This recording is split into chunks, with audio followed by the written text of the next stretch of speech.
A reflexão que eu gostaria de fazer com os irmãos hoje é: se o céu é melhor que aqui, porque muitas vezes não se passa pelo nosso coração o desejo de ir para lá imediatamente.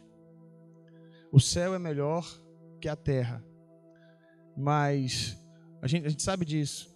Mas muitas vezes no nosso coração há aquele desejo: eu quero ficar um pouco mais aqui. O que é que me motiva a ficar um pouco mais aqui? Gostaria que a gente trabalhasse um pouquinho essa temática. O que é que faz com que eu prefira ficar na terra, mesmo sabendo que o céu é melhor do que aqui? Filipenses 1, do 20 ao 25. Vamos ler?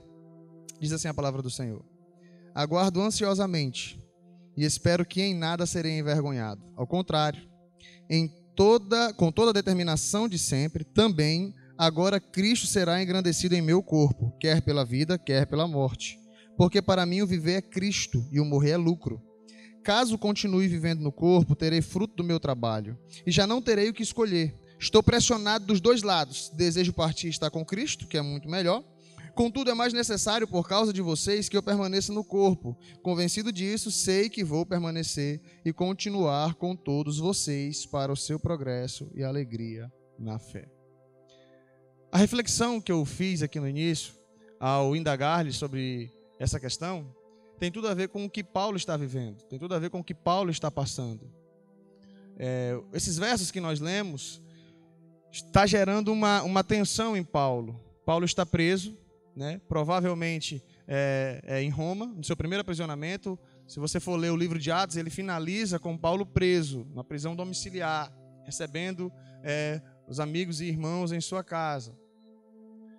Nesse aprisionamento, Paulo escreve algumas cartas, e muito provavelmente Filipenses é uma dessas cartas. Ele fala sobre a guarda pretoriana, que é a guarda do palácio de César, que eles têm sido evangelizados. Então, dá uma porcentagem bem vasta de chances de Paulo, nesse momento, estar aprisionado em Roma.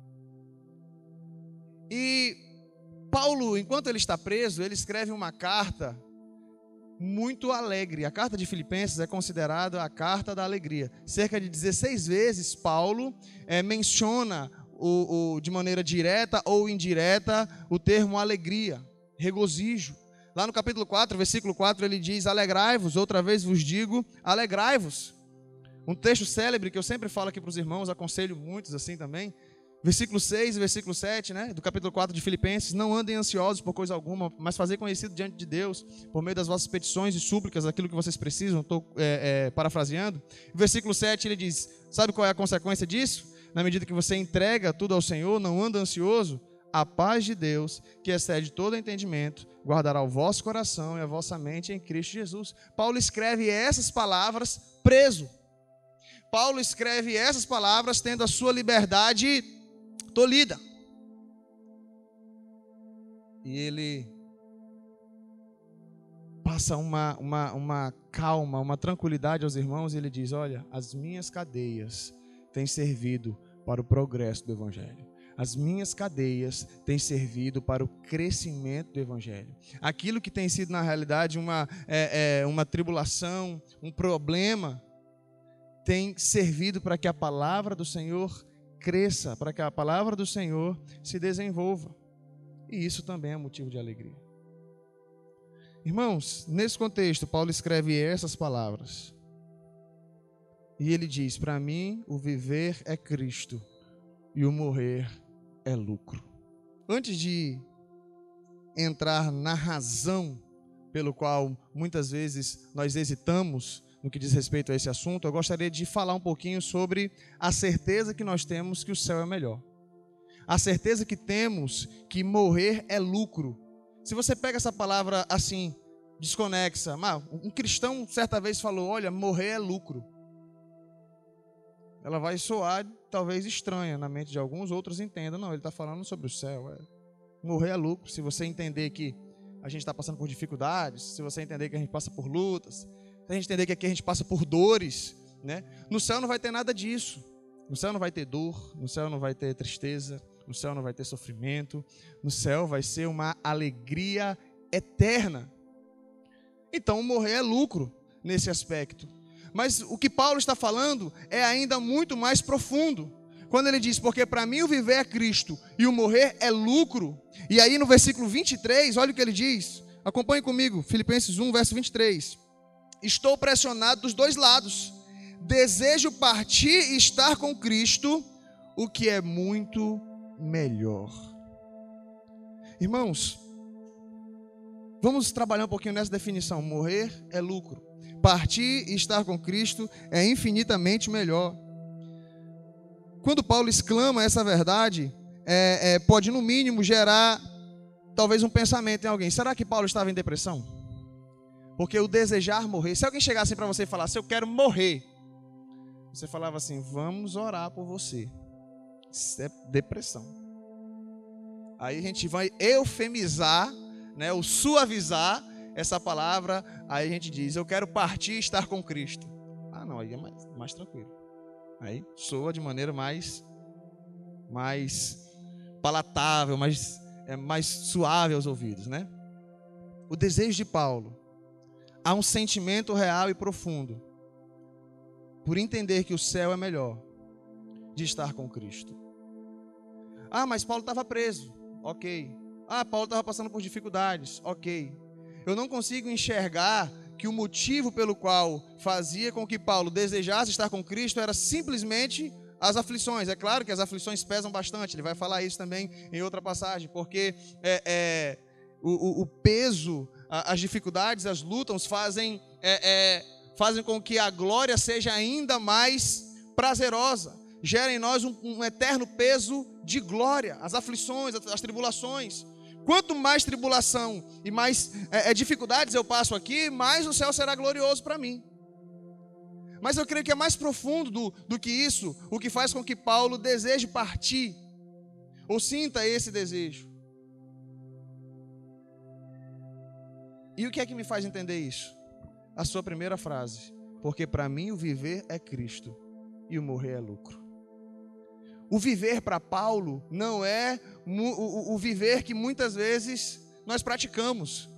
Quando Paulo diz, porque para mim o viver é Cristo e o morrer é lucro, é basicamente isso. Eu vivo para Cristo. Eu respiro para Cristo. Eu transpiro Cristo. Tudo que eu faço é para Cristo. Se eu morrer e estar com Cristo, é melhor. Porque aqui eu estou trabalhando para Ele. Se eu morrer, eu vou estar com Ele.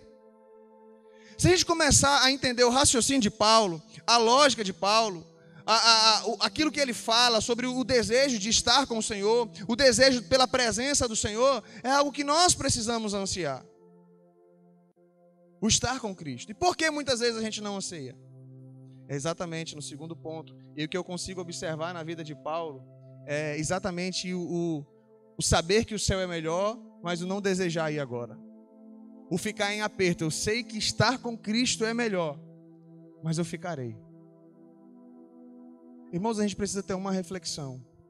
Se o Senhor chegasse para você hoje e dissesse, ei, hoje é o dia da sua partida. Se você tivesse convicção, Deus falando no seu coração, qual seria a sua reação? Qual seria a minha reação? Paulo está falando sobre essa temática anos antes ainda da sua morte. Ele está no seu primeiro aprisionamento em Roma. No seu segundo aprisionamento, onde de fato ele vai para o martírio, ele foi solto do seu primeiro aprisionamento em Roma, provavelmente tem aí da Espanha, não é certo isso, provavelmente ele tenha feito essa viagem, mas certo é que no seu segundo aprisionamento em Roma, aonde ele foi acusado, diz a história, por ter, como líder dos cristãos da época, ter incendiado Roma, né? Nero culpou os cristãos pelo incêndio a Roma, e agora Paulo é capturado e é preso, e agora ele tem consciência do seu martírio, agora ele sabe que ele vai morrer. E na sua segunda carta a Timóteo, a última carta que Paulo escreve, no capítulo 4, verso 6, ele chama a morte de partida. Ele diz, olha, já é próximo o dia da minha partida. A palavra no grego, não sei se eu vou traduzir, se eu vou pronunciar corretamente, é análises ou analises. E Hernando Dias Lopes, ele apresenta algo interessante sobre essa palavra. E ela era usada pelo menos em 3 situações. O que essa palavra significava? Primeiro, aliviar alguém de uma carga. E Hernando Dias Lopes diz, a morte para Paulo era descansar da sua fadiga. Segundo, essa palavra partida no grego significa levantar acampamento e deixar a tenda temporária e voltar para casa. A morte para Paulo era mudar de endereço, deixar o corpo e habitar com o Senhor. Terceiro, significa desatar o barco e navegar para o outro lado. Segundo Hernandes Lopes, a morte para Paulo era fazer a última viagem da vida rumo à pátria celestial. Nesse segundo aprisionamento, Paulo já não está tão exultante como na carta aos Filipenses. Ele já demonstra tristeza, já está velho. Ele fala, Paulo, vem depressa, Timóteo, vem depressa ter comigo, traz os pergaminhos. A tristeza de Paulo já está mais relacionada a uma questão humana mesmo, pelo cansaço, pelo enfado. Mas Paulo, na última carta, a segunda carta a Timóteo, ele está finalizando a sua vida dizendo, combati o bom combate, acabei a carreira, guardei a fé, agora está me reservada a coroa da justiça, reservada não apenas a mim, mas a todos aqueles que aguardam a sua vinda. Paulo estava cansado, Paulo estava sentindo no corpo talvez a tristeza, a ausência dos amigos naquele momento, mas havia uma determinação segura em seu coração, eu sei para onde vou. E vai ser glorioso. Irmãos, voltando agora para a carta aos Filipenses, onde nós podemos ter uma certeza do raciocínio de Paulo, olha, a morte é lucro porque o meu viver é Cristo. A morte é lucro porque eu vivo para Cristo. Mas por que é que eu não quero ir agora? Por que é que eu não sinto que é agora? Versículo 22 do capítulo 1 de Filipenses. Se o céu é melhor, por que nós não temos o desejo de ir agora? Versículo 22. Caso continue vivendo no corpo, terei fruto do meu trabalho. E eu já não sei o que escolher. Estou pressionado dos dois lados. Desejo partir e estar com Cristo, que é muito melhor. Contudo, é mais necessário, por causa de vocês, que eu permaneça no corpo. Convencido disso, sei que vou permanecer e continuar com todos vocês para o seu progresso e alegria na fé. Deu para entender? Por que que a gente escolhe ficar? Para servir. Por que que você não quer morrer agora? É porque eu tenho muita coisa para fazer ainda. Poxa, eu estou no meio da faculdade.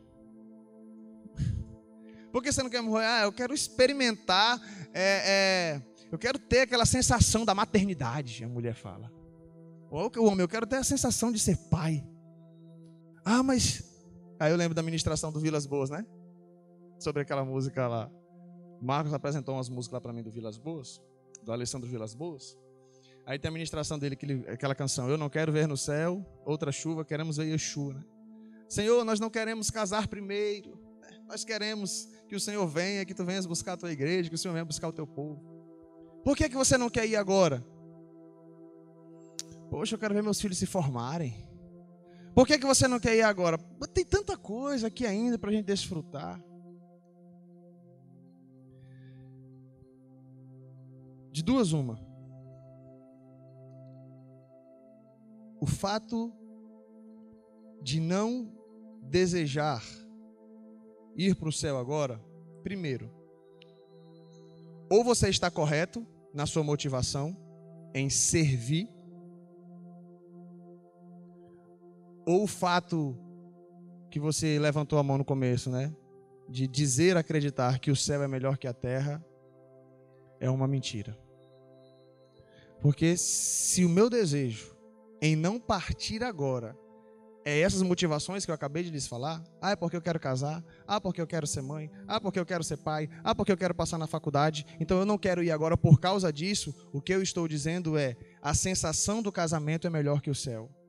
A sensação da paternidade é melhor do que desfrutar da presença do Senhor. A sensação da maternidade é melhor do que estar com o Senhor. A sensação do ato conjugal, né, entre marido e esposa é melhor do que estar com o Senhor. Então, se eu sei que o céu é melhor, mas eu não quero ir por essas motivações, então eu não creio no que a Bíblia me diz, que o céu é melhor. Eu estou colocando outras coisas com um prazer equiparado ao do céu e, na realidade, substituindo o prazer de estar com Cristo por prazeres terrenos.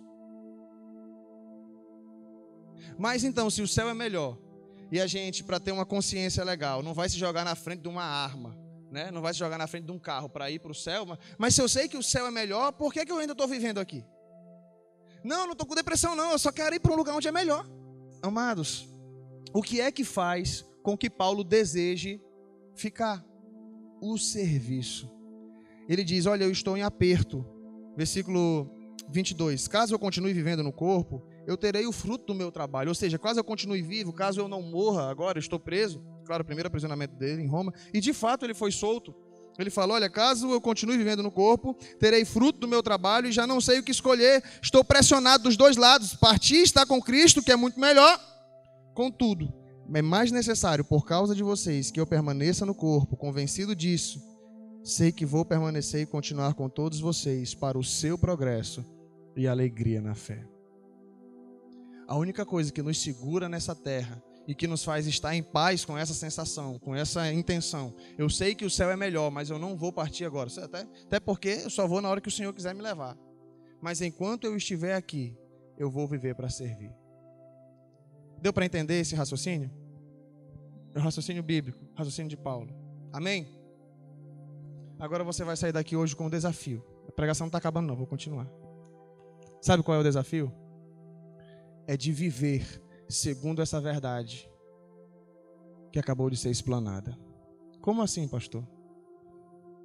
A única coisa que fazia Paulo desejar ficar na terra e não partir e estar com Cristo era o servir as igrejas. O fazer o serviço de Cristo aqui na terra. O que eu quero te confrontar? A acordar na segunda-feira, amanhã, e dizer assim, tudo que eu fizer tem que ser para a glória de Deus. Porque se eu tenho certeza da minha salvação, e eu sei que o céu é melhor do que aqui, não é razoável, ou seja, racional, não é lógico viver de maneira egoísta. Não é lógico entender que o céu é melhor do que a terra. Não é lógico entender que estar com Cristo é melhor do que estar aqui. Não é lógico entender que os prazeres de estar com o Senhor é infinitamente superior a qualquer prazer que eu tenha na terra e continuar vivendo de maneira egoísta. O que é essa maneira egoísta? É estudar para o seu bel prazer. É criar os seus filhos para o seu bel prazer. É trabalhar, uma mentalidade humana, uma mentalidade apenas terrena, material, de sobrevivência. E não pensar em algo superior a isso. Sabe, Douglas Gonçalves ministrando sobre o modo de sobrevivência, eu achei algo interessante. Ele diz, na realidade ele falando sobre o poder de criatividade que existe no ser humano. Ele disse que viu um estudo, ele foi bem raso também nesse aspecto, mas eu achei interessante, que existe uma parte do nosso cérebro que ela é meio réptil. Réptil, imagine, cobra, os calangos, eles vivem para sobreviver.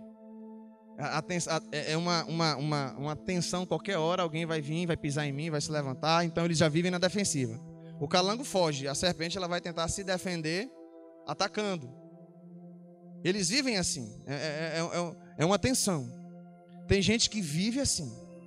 Uma hora alguém vai puxar meu tapete na empresa. Uma hora alguém vai fazer uma calúnia sobre mim. Uma hora alguém vai mentir. Aí, e ele tem pesadelos à noite. E a vida dele é perseguição. E aí quando não é isso, é o diabo. O diabo está furioso. Ai, meu Deus do céu. Não vive. Ele tenta sobreviver. É um complexo de perseguição. O outro modo, existe no nosso cérebro também uma espécie já meio mamífero. Que é o quê?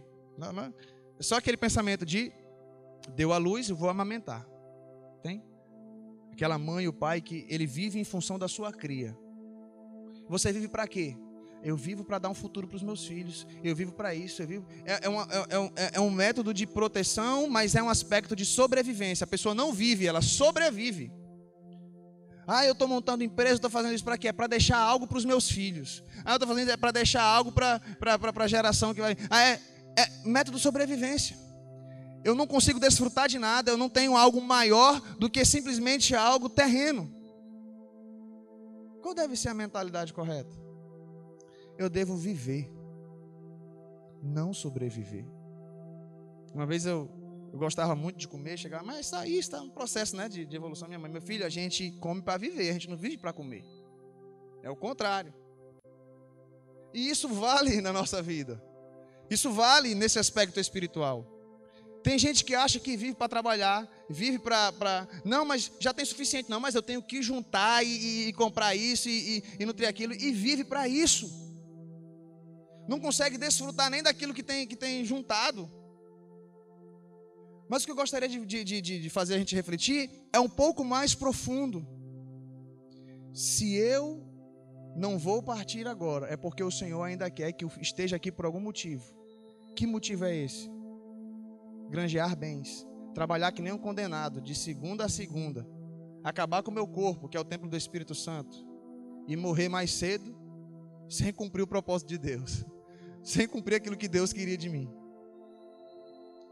A gente precisa refletir, amados, e termos uma fé lógica, termos uma fé racional. Ah, pastor, mas a ciência, eu não estou falando de ciência, de que a ciência explica a fé. Fé é fé, mas a fé tem que ser lógica. A fé precisa ser raciocinada.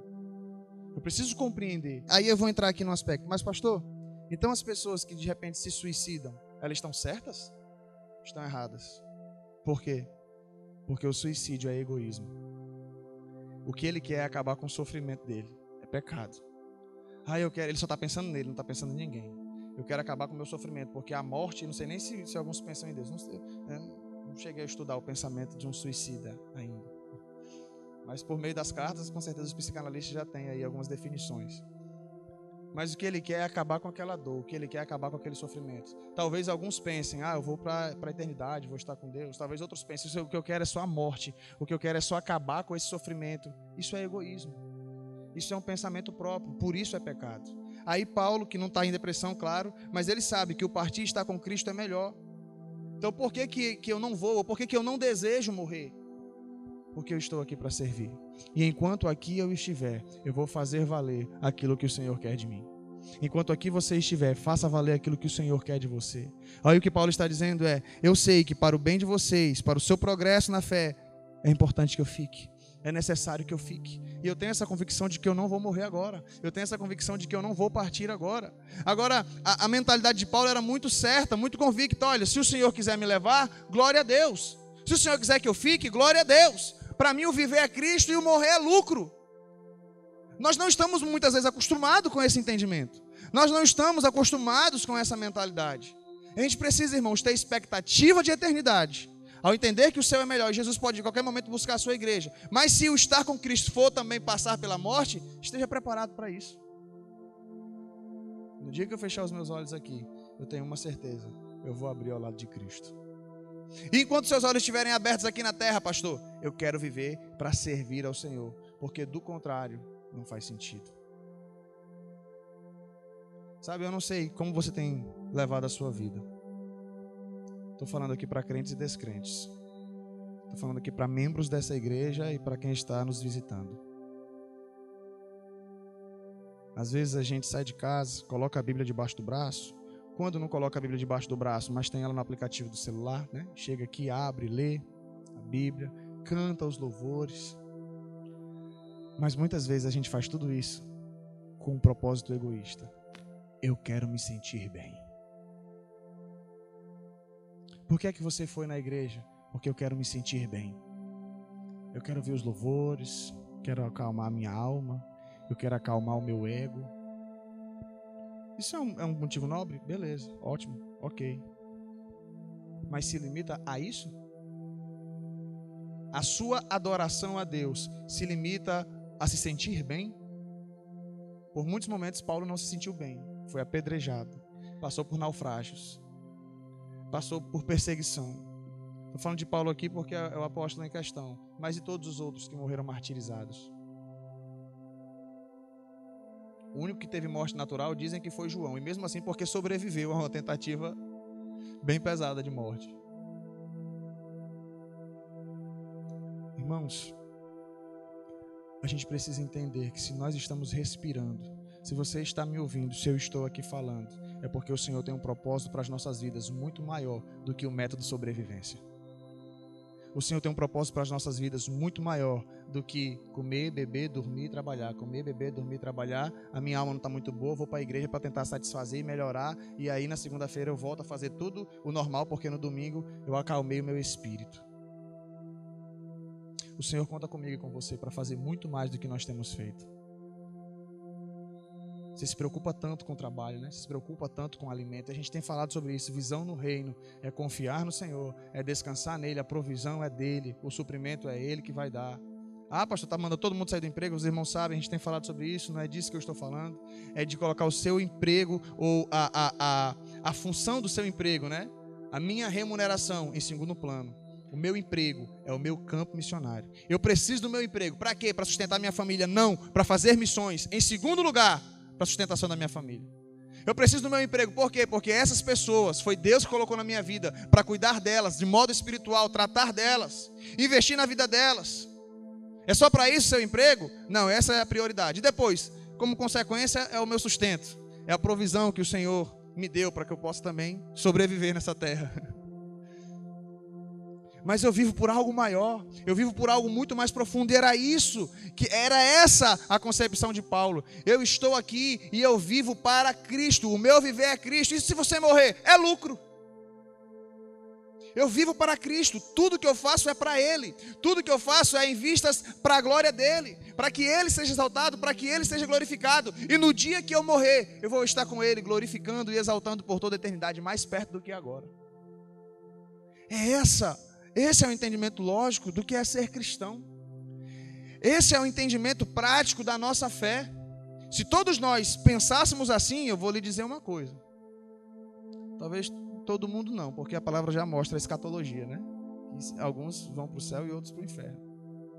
Mas eu tenho certeza que muitas pessoas, muito mais pessoas estariam sendo evangelizadas. Porque o meu entendimento é viver para Cristo, é servir a Cristo. Uma das demonstrações deste serviço a Cristo é exatamente aqui no contexto imediato, só para você entender. O que é esse serviço, pastor?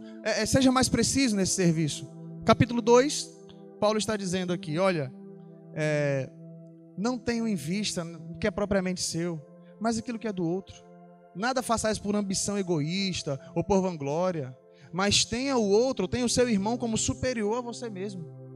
Só um contexto rapidinho aqui, eu já estava finalizando, mas lembrei desse detalhe. Paulo está escrevendo para a igreja de Filipos.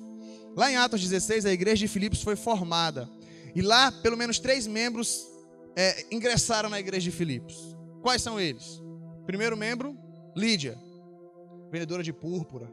Ela só andava com o pessoal da elite, da realeza, né? Gente da alta. Ela abriu as portas da sua casa para que a igreja se reunisse lá. Segundo membro da igreja, estou colocando aqui os relatos, né? A escrava que fazia adivinhação. Quando Paulo ia para orar, Paulo e Silas passavam, ela ficava adivinhando. Esses são homens, servos de Deus Altíssimo. Tem uma hora que ele se enche daquele negócio, repreende o espírito maligno daquela mulher.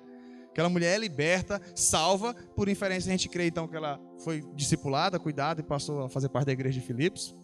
Com isso, Paulo e Silas são presos, né? Chicoteados, porque os donos da escrava que fazia adivinhação não gostaram daquilo porque eles perderam o lucro. Então Paulo é preso. Quando Paulo é preso, depois de apanharem, meia-noite cantam, estão louvando ao Senhor, um terremoto acontece. O carcereiro pensa que todo mundo tinha fugido porque ele ia ter que pagar com a morte, né? A questão romana é bem rígida nesse aspecto. Então, se os prisioneiros fugissem, alguma coisa eles teriam que pagar com a própria vida. Então, o carcereiro, quando ele vai se matar, o primeiro milagre foi o terremoto, enquanto eles cantavam. O segundo milagre foi ninguém ter fugido, quando as cadeias se abriram. Paulo diz, olha, está todo mundo aqui, não faças nada a ti mesmo. E aquele homem então diz, o que eu devo fazer para ser salvo? E Paulo então diz para ele, crê no Senhor Jesus e será salvo tu e a tua casa. Então nós temos aqui em Filipos uma mulher rica, nós temos uma escrava, e nós temos um funcionário público, soldado romano. E aí Paulo escreve essa carta aos irmãos de Filipos no capítulo 2, versículo 3. Nada façam por ambição egoísta ou por vaidade, mas humildemente considerem os outros superiores a si mesmos. Sabe o que ele está dizendo para aquele soldado romano? Essa escrava considere ela como superior a você.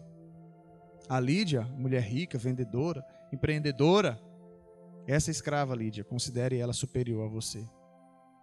E vice-versa. Acho que a coitada da escrava já sentia todo mundo superior a ela, né? Ela só era mandada, tadinha. Mas o que ele está dizendo é ensinando, olha, cada um viva em subserviência. Isso é serviço. Capítulo 3, Paulo vai falar de Timóteo e Epafrodito, né? Ele recebe os donativos, muito provavelmente foi Epafrodito que levou esses donativos a ele. Ele agradece a igreja de Filipos por isso, né? E ele começa a falar, olha, quero também mandar a vocês Timóteo. Não tem ninguém como ele que sirva ao corpo de Cristo. Mas, por enquanto, né? Vai Epafrodito, volta aí. Esse Epafrodito é um homem de Deus mesmo. Olha, vocês têm que honrar homens como esse. Aqui no capítulo 3, Paulo falando. Honrem a homens como esses, porque Epafrodito ficou doente e quase morre, e o povo, os irmãos lá ficaram preocupados. Serviço. Timóteo servia, Epafrodito servia. Ele vai dizer agora, dando o exemplo de serviço à igreja de Filipos. Nós temos o exemplo de Jesus, que lavou os pés dos discípulos. Então o que eu tenho que fazer, pastor? Viver para Deus, servir, servir, servir. Nós aqui ainda estamos trabalhando liderança, né? Bom líder é aquele que serve. É aquele que entende que enquanto vive, vive para servir. Estamos entendidos? Quantos vão sair daqui hoje para dizer, dizendo assim, eu vou viver de maneira lógica com a minha fé? Isso que eu estou lhes apresentando é a lógica da fé. Viver diferente disso é contrário ao que você crê. Viver diferente disso é não crer que o céu é melhor do que aqui. Não sejamos egoístas, sejamos servos. E venhamos cumprir com aquilo que o Senhor quer de mim e aquilo que o Senhor quer de você. Vamos ficar em pé? Eu concluo com uma frase. Com um versículo.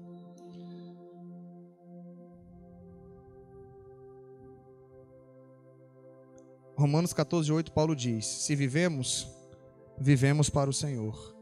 E se morremos, morremos para o Senhor. Assim, quer vivamos, quer morramos, pertencemos ao Senhor. Eu repito as palavras de Filipenses 1. Porque para mim, o viver é Cristo e o morrer é lucro. Feche seus olhos nesse momento.